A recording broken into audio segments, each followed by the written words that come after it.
کوئی اللہ کا بندہ جو ہوگا، میرے نزدیک میں آج سے کوئی 6-7 سال پہلے سالانہ اجتماع تھا تنظیم اسلامی کا راولپنڈی میں، میں نے اس وقت وہاں کہا تھا، اس سے ذرا اخبارات میں بھی کچھ وہ کنٹروورسی آئی تھی کہ میرے نزدیک امام مہدی پیدا ہو چکے ہیں، ان کے ظہور کا وقت قریب ہے۔ اور اس کی تھوڑی سی بات میں مجھے معلوم ہوا کہ جین ڈکسن غالباً نام ہے امریکن اس کا، جس نے یہ پیشن کوئی خبر دی تھی کہ 1962 میں عالم عرب میں ایک بچہ پیدا ہوا ہے کہ جو وہاں کا نقشہ بدل کر رکھ دے گا۔ یہ جین ڈکسن کی غالباً پیشن گوئی ہے۔ بہرحال مجھے اس کی پیشن گوئی سے کوئی دلچسپی نہیں ہے، میں تو جو احوال دیکھ رہا ہوں، یعنی اسرائیل کا قائم ہو جانا اور اس کے بعد اب یروشلم کا مسلمانوں کے ہاتھوں سے نکل جانا، اور اب گویا کہ وہ الملحمۃ العظمیٰ جو ہے تلی کھڑی ہے، کسی بھی وقت جو ہے یہ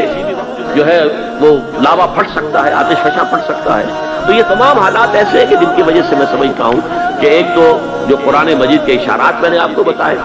14 صدیاں، 14 دن میں چاند کا پورا ہونا، والقمر اذا اتسق، 14 دن میں 14ویں کا چاند۔ اسی طرح اب یہ 14 صدیوں کے بعد یہ صدی جو 15ویں صدی ہے، یہ در حقیقت ظہور امام مہدی کی صدی ہے۔ لیکن یہ کہ امام مہدی کی حکومت قائم کرنے کے لیے کون لوگ آئیں گے؟ عرب جو ہیں وہ اندر سے کھوکھلے ہو چکے ہیں، عیاشی نے، دولت نے، پیسے نے، دولت، پیسہ، عیاشی، اس کی وجہ سے کھوکھلے ہو چکے ہیں۔ یہاں میں آپ کو 2 حدیثیں سنانا چاہتا ہوں۔ سنن ابن ماجہ کی روایت ہے حضرت ابو ہریرہ سے رضی اللہ تعالی عنہ، قال قال رسول اللہ صلی اللہ علیہ وسلم اذا وقعت الملاحم بعث اللہ بعثا من الموالی هم اکرم العرب فرسا واجودہ سلاحا یوید اللہ بہم الدین، رواہ ابن ماجہ عن ابی ہریرہ رضی اللہ تعالی عنہ۔ جب ملاحم کا دور شروع ہوگا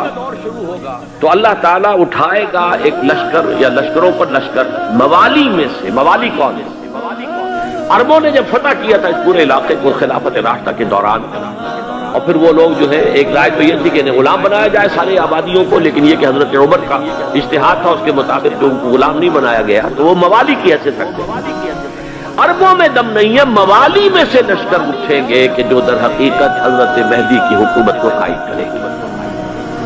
دوسری حدیث سنیے عن عبداللہ بن الحارث رضی اللہ تعالی عنہ، اور یہ ابن ماجہ کی روایت ہے،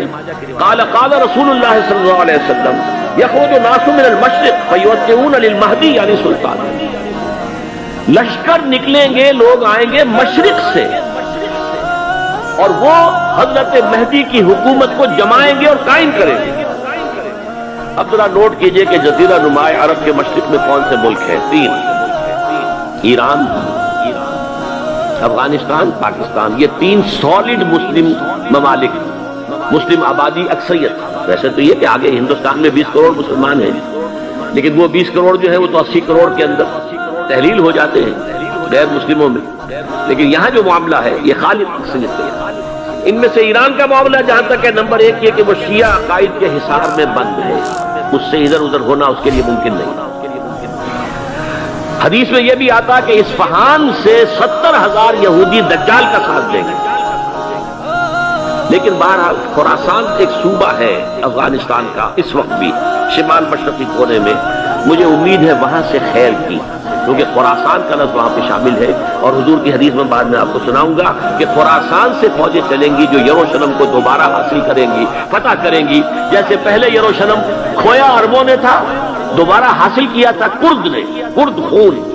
صلاح الدین ایوبی رحمت اللہ علیہ، ایسے اب پھر عربوں نے کھویا ہے، لیکن لینے والے خراسان سے لشکر آئیں گے۔ یخرج من خراسان رایات سود لا يردها شیء حتی تنصب بإیلیا، خراسان کے علاقے سے کالے علم لے کر لشکر چلیں گے جن کے رخ کو کوئی موڑ نہیں سکے گا جب تک کہ وہ جا کر یروشلم میں نصب بنے۔